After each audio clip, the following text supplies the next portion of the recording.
تو شیخ دعا کرے گا، جیسے اللہ والے دعا کر مجھے بابا کہنے والا کوئی آ جائے. 6 سال تک دعا کرائی. ایک دن اللہ والے نے پوچھا بھیا تیری شادی کو کتنا وقت ہوا ہے؟ کہا ابھی شادی ہی نہیں تھی. کہ بدھو بچہ تیرے پیٹ سے نکلے گا، تو شادی کر، سنت والی زندگی گزار، تو بھی مانگ میں بھی مانگتا ہوں، دینے والے اللہ ہیں. ابھی کل ایک صاحب مایوس ہو رہے تھے، 3 برس میں اولاد نہیں دی. ساتھ میں ایک دوست بیٹھے تھے، کہا میری 14 برس کے بعد اولاد لی ہے، اور اس کے بعد لائن لگ گئی، 5 اولاد ہو چکی ہے. مولانا ہے، مدرسے کے امام ہیں، دوست ہیں ہمارے. میں نے کہا یار آپ نے 14 برس تک تو بچہ نہیں، اس کے بعد آپ نے پوری کسر نکال ڈالی الحمدللہ. تو ہنس رہے تھے وہ. اب آپ فیصلہ کرو کس کے ہاتھ میں اولاد ہے؟ اللہ کے ہاتھ میں. اور پھر ہماری عقل میں پتہ نہیں کیا ہے. اللہ تعالیٰ فرماتے ہیں جس کو چاہتا ہوں بیٹیاں دیتا ہوں، جس کو چاہتا ہوں بیٹے دیتا ہوں، جس کو چاہتا ہوں دونوں دیتا ہوں، جس کو چاہتا ہوں نہیں دیتا. اب قبروں پر جانے کی اس میں کیا بات ہے بھائی؟ علاج کراؤ، کوئی منع بھی نہیں، لیکن قبروں میں جانے کی اس میں کیا بات ہے؟ پہلے کیا فرمایا اللہ نے؟ سب بتاؤ نا، بیٹیاں. اور حضور صلی اللہ تعالیٰ علیہ وسلم نے فرمایا جس کی پہلی بیٹی ہو اس کو خوشخبری سنا دو جا کر محرم کہ آپ خوش نصیب ہیں، قسمت والی ہیں. حضور صلی اللہ تعالی وسلم نے فرمایا. حضور صلی اللہ تعالی وسلم کا جو دین ہمارے تک پہنچا اور جو قیامت تک پہنچے گا تو اس میں تو سید کے علاوہ بھی ہیں، لیکن حضور صلی اللہ تعالی وسلم کا کام جہاں سے شروع ہوا تو بیٹیوں سے ہوا نا، ان کی اولاد وغیرہ وہاں سے شروع ہوا نا. حضور صلی اللہ علیہ وسلم کا بیٹے تھے 2 اور وہ بچپن میں ہی اللہ کے پاس چلے گئے. تو اگر بیٹیاں بری ہوتی تو یہ معاملات اللہ تعالیٰ فرماتے. حضور صلی اللہ تعالی وسلم نے فرمایا جس کی 3 بیٹیاں ہوں، ایک روایت میں بہنیں بھی ہیں، اور وہ پال پوس کر اللہ کا خوف سکھا کر گھر بسا دے، جنت ان کے لیے. حضور صلی اللہ تعالی وسلم کا خاندان جو ہے وہ بیٹی کے ذریعے. حضور صلی اللہ تعالی وسلم نانا بنے، دادا نہیں بنے. کبھی کبھی حضرت فرماتے تھے بھائی جو نانا ہے ہاتھ اوپر کر دیں، ہم ہاتھ اوپر کرتے تھے. فرمایا لو بھائی آپ کو پتہ ہی نہیں ہے، آپ کو 100 شہیدوں کا ثواب پھوکٹ میں مل رہا ہے. نانا بننا میرے آپ کے اختیار میں ہے نہیں ہے. پہلے ہم پیدا ہوئے، بڑے ہوئے، ہمارا جوڑا اللہ نے پیدا کیا، شادی ہوئی، پھر ہمارے اختیار میں نہیں تھا بیٹی ہوئی، پھر وہ بڑی ہوئی ہمارے اختیار میں نہیں تھا رشتہ آ گیا، پھر اولاد اللہ کے اختیار میں، ہمارے اختیار میں نہیں، ہماری بیٹی کی اولاد ہو گئی، ہم پھوکٹ میں نانا بن گئے. جب میں دادا ہوا تو حضرت نے اکثر فرمایا کہ دیکھو دادا تو بن گئے ہو لیکن یاد رکھنا دادا گیری نہیں چلے گی. اکثر فرمایا.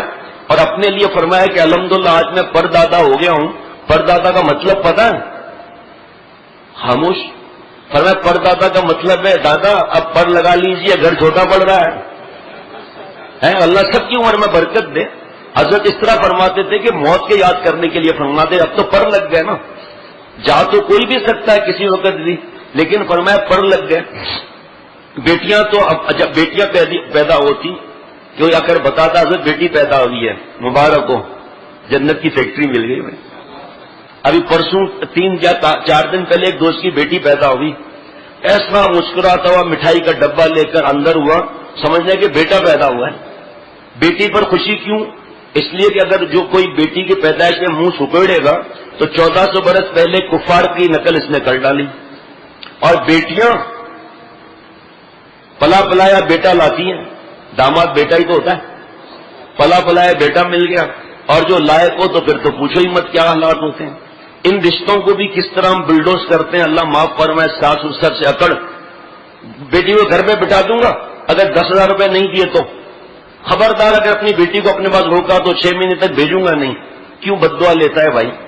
کیوں اللہ کی سفارش کو رد کرتا ہے؟ بیٹی پیدا ہو منہ سکڑے سمجھے تباہی ہے. بیوی سے لڑنا، ساس سسر کا گالیاں دینا کہ طلاق کرا دوں گی اب اگر بیٹا نہیں آیا تو.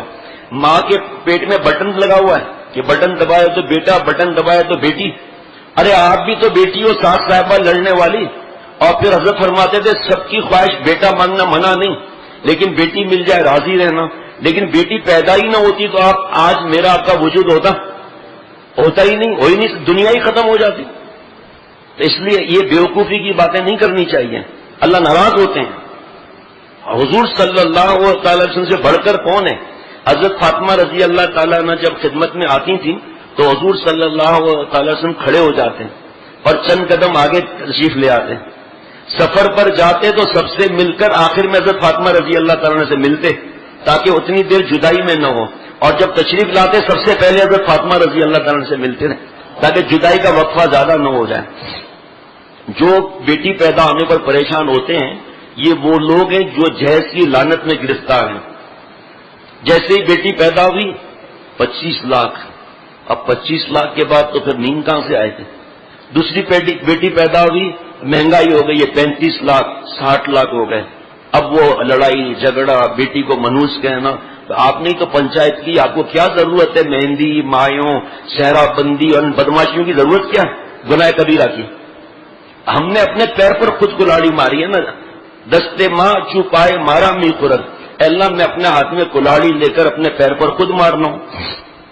اللہ آپ نے اگر امان نہ دی تو میں تباہ ہو جاؤں گا. ایک بچی نے خط لکھا, اس پر اوپر لکھا تھا کہ میرا کیا قصور ہے, کئی برس پہلے کی بات ہے.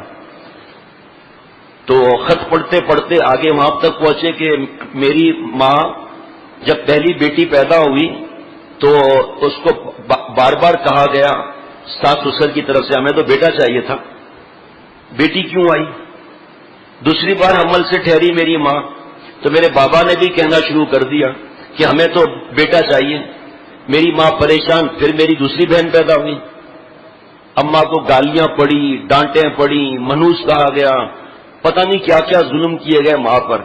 پھر میں حمل سے ہوئی تو میرے بابا نے اور میرے ماں باپ میرے دادا دادی نے کہنا شروع کیا اگر اس بار بیٹا نہیں ہوا, اب ان نالائقوں کو پتہ ہی نہیں ہے کہ 3 بیٹیاں والا پال پوس کے اللہ کا خوف سکھا کر یعنی تربیت کر کے شادی کرا دے, جنت اس کے لیے. ان کو جنت چاہیے ہی نہیں نعوذ باللہ, جبھی تو شور کرتے ہیں. کیا لکھا تھا شیخ, پھر میں پیدا ہوئی تو کوئی ملنے نہیں آیا گھر سے, البتہ والد کا فون آیا والدہ کے پاس, اگر گھر آنا ہے تو بیٹی کے بغیر آنا ورنہ طلاق تمہارے لیے تیار ہوگی. شیخ میری ماں نے مجھے خالہ کے حوالے کر دیا, اس خط پر میرے آنسو گرے ہوئے ہیں. میں معاشرے سے پوچھتی ہوں, اپنے ماں باپ سے پوچھتی ہوں, اپنے ماں باپ سے پوچھتی ہوں کہ مجھے ماں باپ کی شفقت سے کیوں محروم کیا گیا. میں کس کو بابا کہوں جب سے پتا چلا ہے کہ میرے بابا اور اماں کوئی اور ہیں. اس کے بعد مجھے نہیں معلوم کیا ہوا. یہ ہم لوگ ظالم ہیں, ہم نے اپنے یہ کیے ہوئے. ایک مولانا صاحب مجھ سے داخلے سلسلہ ہوئے اور ان کا غصہ, بیوی پر مار دھاڑ, 1600 لوگ ان کے بیان میں آنے والے. حضرت تھانوی رحمۃ اللہ علیہ کی کتاب ہے تربیت اولاد, اس میں 5 صفحات اس پر ہیں کہ اولاد نہ ہونے پر کیا فائدہ ہے, وجہ کیا ہے. اولاد نہ ہونے پر کیا فائدہ ہے, وجہ کیا, وہ ہم بیان میں نہیں بول سکتے. اس لیے تو اس میں ایسی باتیں 3-4 لکھی ہیں جو لوگ سمجھیں گے نہیں اور برا بھلا کہنا شروع کر دیں گے. جس کو شوق ہوگا کہ فوٹو اسٹیٹ لے کر پڑھ لے گا اور ایمان اس کا تازہ ہو جائے گا, بیوی کو بھی سکھا دے گا. یہاں تک کہ ایک خاتون بہت نیک, انہوں نے خط لکھا کہ شیخ اولاد نہیں ہوئی ان کی آخر تک, پھر شوہر کا انتقال بھی ہو گیا, بس یہ دعا کر دیں میں ایک بار حاملہ ہو جاؤں پھر چاہے بچہ مردہ پیدا ہو تاکہ میں کہہ سکوں کہ میں ماں بننے والی ہوں. اس درمیان میں حضرت والا سے ملاقات ہو گئی, الحمدللہ اللہ نے کرائی. وہ خاتون وہاں آنے لگی, 2 یا 3 مہینے میں انہوں نے خط لکھا کہ اب میرا غم سب غائب ہو گیا, اب ایک ہی دھننے کا اللہ مل جائے, بس ایک ہی اب دھننے کے اللہ مل جائے. اور جب لکھا ہے تو اللہ تعالیٰ دیں گے. اب مجھے اس کی فکر نہیں, اب میں اللہ سے راضی ہوں کیونکہ اخلاص سے اونچا مقام رضا بالقضا کا ہے. تو اس بچی نے لکھا کہ اس خط پر میرے آنسو گرے ہوئے ہیں, مجھے یہ بتایا جائے کہ میرا کیا قصور ہے, میری کیا اس میں غلطی ہے جو میں محروم رہی. تو یہ ہمارے حالات ہیں اور کچھ نہیں. تو وہ مولانا صاحب یہاں آنے لگے اور پھر وہ بیانات کے لیے مشورہ دیا کہ 1600 لوگ نماز میں جمعے میں آتے ہیں, شروع میں کتنے ہوتے ہیں, کہ 1 یا 2. ان سے کہا کہ آپ یہ حضرت کی کتابیں لیں, اس کو پڑھ کر رات کو صبح کو آپ بیان کریں. اس کے بعد میں نے پوچھا اب کتنے نمازی ہوتے ہیں, شروع میں کہا 250 اور تیزی سے بڑھتے جا رہے ہیں. پھر انہوں نے بتایا کہ ان کی 6 بیٹیاں ہیں اور میں غصہ کرتا ہوں, مار دھاڑ, ویسے ہی مار دھاڑ کرتا ہوں ان کو. اللہ کے نبی صلی اللہ علیہ وسلم اور اللہ تعالیٰ کے سفارشیں سنائی, مارنا نہیں ہے, گالی نہیں دینا ہے, کہ ہمارے گھر کے اندر یہ ناراضگی ہے کہ اس کی 7 یا 6 بیٹیاں کیوں ہیں؟ اب بیوی پھر عمل سے ہے، خوب دعائیں مانگو، میں بھی دعائیں کر رہا ہوں اللہ آپ کو اولاد نرینہ عطا فرمائے۔ اس کی بیوی گئی ہاسپٹل میں، رو رہی ہے، کانپ رہی ہے، پتہ نہیں کیا ہوگا، کیونکہ بہت باتیں سننے کو ملی تھی اور شوہر مارتے ویسے ہی الگ تھے۔ مجھے انہوں نے ٹیلی فون کیا، شیخ بتاؤں جڑواں بیٹیاں ہوئی ہیں۔ میں تو اتنا گھبرا گیا، میں نے کہا آپ نے کچھ کیا تو نہیں؟ کہا نہیں، بیوی کو نقد ہدیہ بھی دیا ہے اور مٹھائی کا ڈبہ بھی لا کر دیا ہے کہ جزاک اللہ میری جنت کی فیکٹریاں بڑھ رہی ہیں۔ اور بیوی نے خوشی میں رونا شروع کر دیا کہ پورا حمل کے 8-9 مہینے میرے تکلیف میں گزرے ہیں کہ پتہ نہیں مار پڑے گی، پتہ نہیں کیا ہوگی۔ اب آتے ہیں جمعرات کو یہاں، اللہ ان سے بہت بڑے کام لے رہے ہیں دین کے اپنی رحمت سے۔ تو جنت کی فیکٹریوں کی ناقدری کرنا، ایک خاتون نے اپنی جوان بیٹی کو مارا چھوٹی سی بات پر، بیانات میں آتی تھی، ہمیں پتہ نہیں ہے کہ آتی ہیں نہیں آتی۔ بہرحال میرے پاس ٹیلی فون آیا کہ میں نے آج بیٹی کو مارا ہے اس غلطی پر۔ میں نے کہا دیکھیں مارنا تو پہلی بات یہ کہ جائز نہیں ہے، آپ ہم سے پہلے مشورہ کرتی، اور آپ اپنے بیٹی کی عمر مجھے مت بتاؤ، لیکن آپ بتاؤ آپ کی بیٹی کی شادی کتنی دیر میں ہونے والی ہے، کتنے عرصے میں؟ عمر ہم ذرا پوچھنا جائز نہیں، عمر پہلے ہی کہہ دیا عمر مت بتانا۔ کا اندازہ یہ کہ 1.5 سال میں رخصتی ہو جائے گی۔